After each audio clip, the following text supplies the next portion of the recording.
हम आगे बढ़ते हैं, आपको बताते हैं निजी स्कूल संचालकों की सरकार को चेतावनी आंदोलन की अब ये दी है। उन्होंने कहा है कि फीस नहीं आएगी तो कैसे देंगे सैलरी।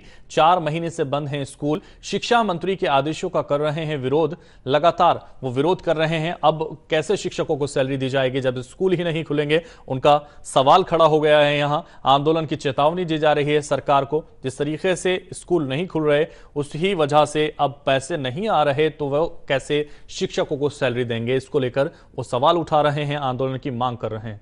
ज्यादा जानकारी के लिए हमारे संवाददाता के सिंह हमारे साथ जुड़ गए। के सिंह, जिस तरह से शिक्षा की आंदोलन की चेतावनी दे रहे हैं और लगातार वो ये मांग कर रहे हैं कि जब हमारे पास पैसे ही नहीं आ रहे तो सैलरी कैसे देंगे, ये सवाल खड़ा हो गया। क्या जानकारी आपके पास?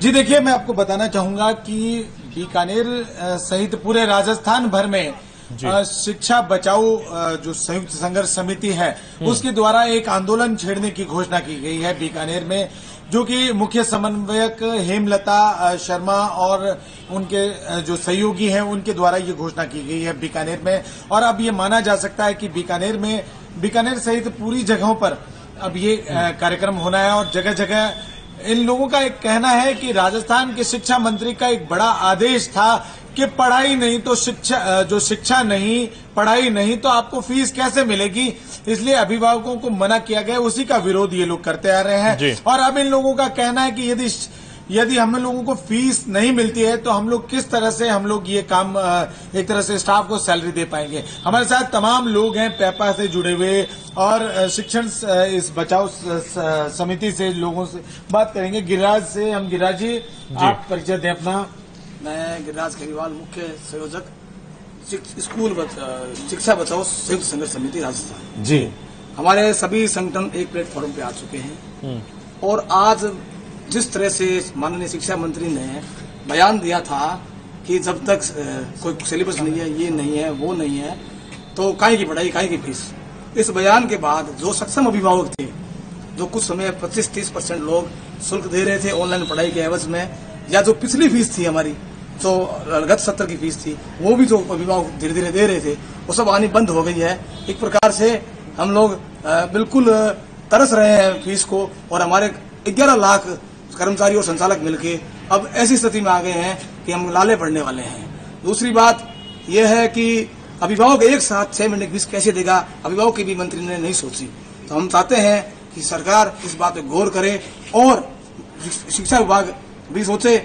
मुख्यमंत्री से हमारा आग्रह है कि वे तुरंत रूप से शिक्षा मंत्री द्वारा। देखिए, एक बात है कि लॉकडाउन, सबको पता है कि 4 महीने से लॉकडाउन है, लेकिन पेरेंट्स के पास भी पैसा नहीं है तो कहां से आपको पैसा देंगे। अच्छा, दूसरी बात, जहां की हम केंद्र सरकार की बात करें तो केंद्र सरकार का कहना है कि ऑनलाइन शिक्षा है वो पूरी तरह से बंद करने के आदेश हैं।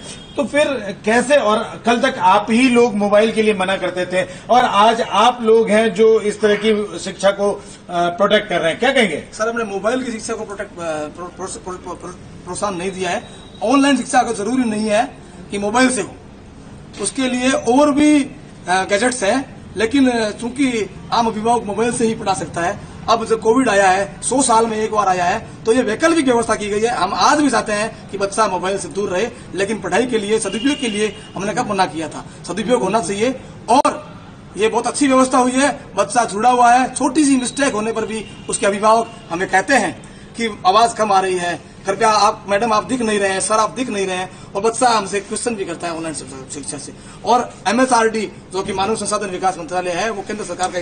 गिरिराज जी, पेरेंट्स के घर का पैसा, घर उसका, रूम उसका, सब कुछ उनके घर का लगता है। इन सबको लगते हुए फिर फीस आपको किस चीज की दी जाए? और स्कूल संचालकों की जहां तक हम माने तो बहुत ज्यादा बड़ी। के सिंह लगातार वहां से जानने की कोशिश कर रहे थे कि क्या समस्या है शिक्षकों को सैलरी नहीं मिल पाने की, तो लगातार वो हमसे बता रहे थे। तो जिस तरह से लगातार ये परेशानी लॉकडाउन में सभी को आई है, शिक्षकों को भी ऐसी ही परेशानी आई है, अभिभावकों को भी ऐसी ही परेशानी लगातार देखने को मिल रही है। अब वो सरकार से सवाल